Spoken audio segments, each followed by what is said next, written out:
Hi, I'm Dan, and let's drink some LaCroix.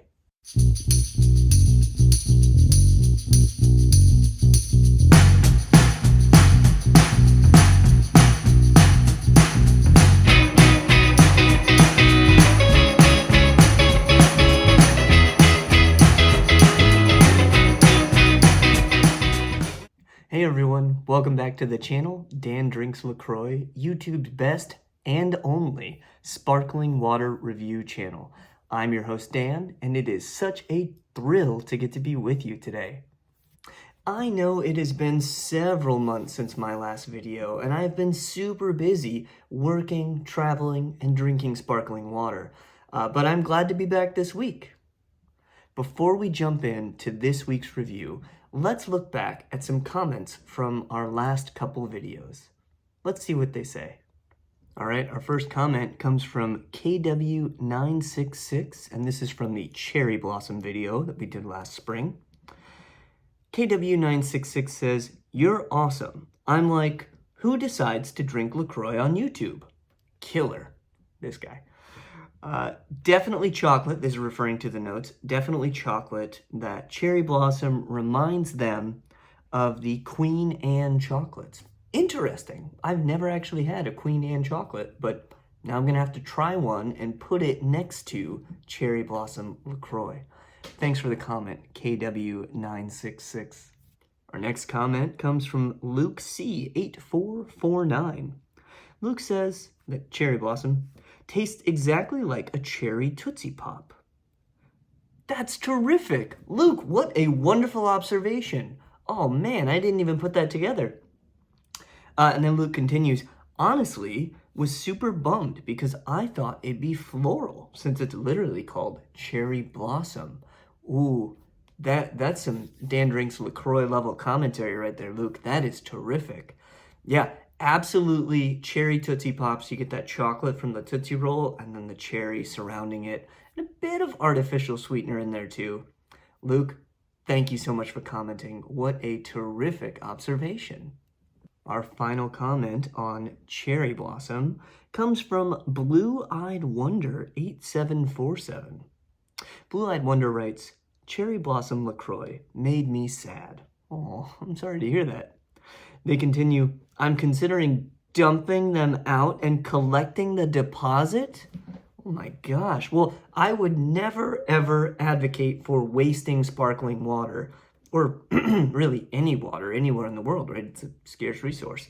But I am an avid recycler. So good for you for living in a state that gives you back money for recycling cans, bottles, aluminum or aluminium. Yeah, Blue-Eyed, I am sorry that this was a bust for you, but I'm grateful that you tried it and let us know what you thought. That's it for our comments this week. Thank you so much for taking the time to watch the videos, to like, share, subscribe, etc. But also for trying new flavors. And I want to give a special shout out to anyone who found this channel from our limoncello video. That was terrific fun to shoot a few years ago, and it is by far the most popular video on this channel. So I might have to revisit that flavor and let you know if I've changed, or maybe if limoncello's changed, or who knows. I'm looking forward to it. That said, thank you all so much for watching. All right, let's jump into our review this week, Guava Sao Paulo.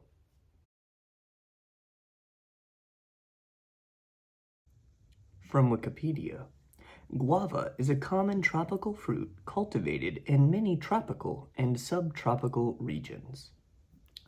Sao Paulo is the capital city of Brazil. All right, here we go.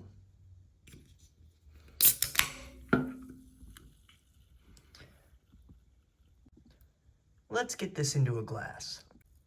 Nice. All right, friends, this is my review of Guava Sao Paulo. First, let's go ahead and get our noses in here, get a nice scent. Whoa, wow, that is an eruption of aroma. My goodness. Okay, so super fruity, but not like strawberries. Think more like a good melon, like a cantaloupe or honeydew, maybe even some watermelon in there with that sweetness.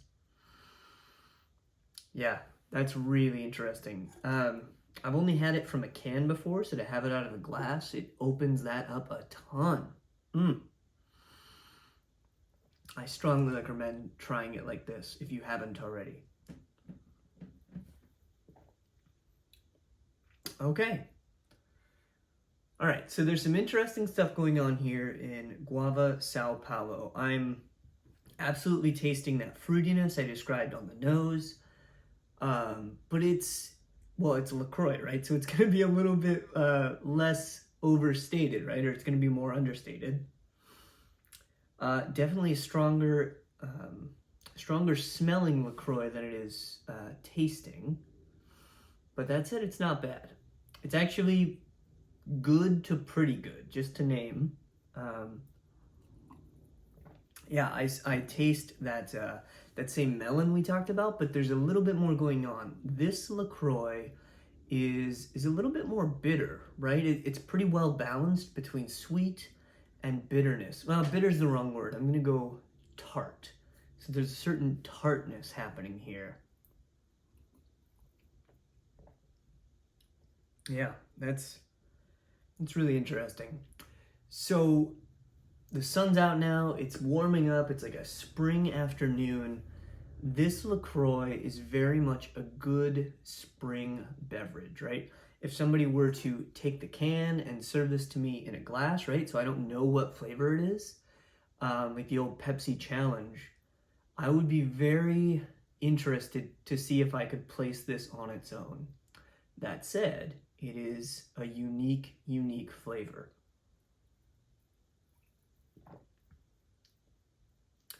Also, unlike some of the newer LaCroix, like your limoncello or your key lime, that has like very specific notes of artificial flavoring in it. This, maybe because it's fruit and not like something synthesized, it just tastes more natural, right? And that's what you get on the can, right? Naturally essenced, written over and over again. Yeah, pretty interesting. So I enjoy this LaCroix. Is it my favorite one? Absolutely not. Lime. Is it my least favorite? 100% no, right? This is so much better than, say, limoncello, in my opinion. But I enjoy it. One more drink. Yeah. Yeah. What do you think? Have you ever tried Guava Sao Paulo?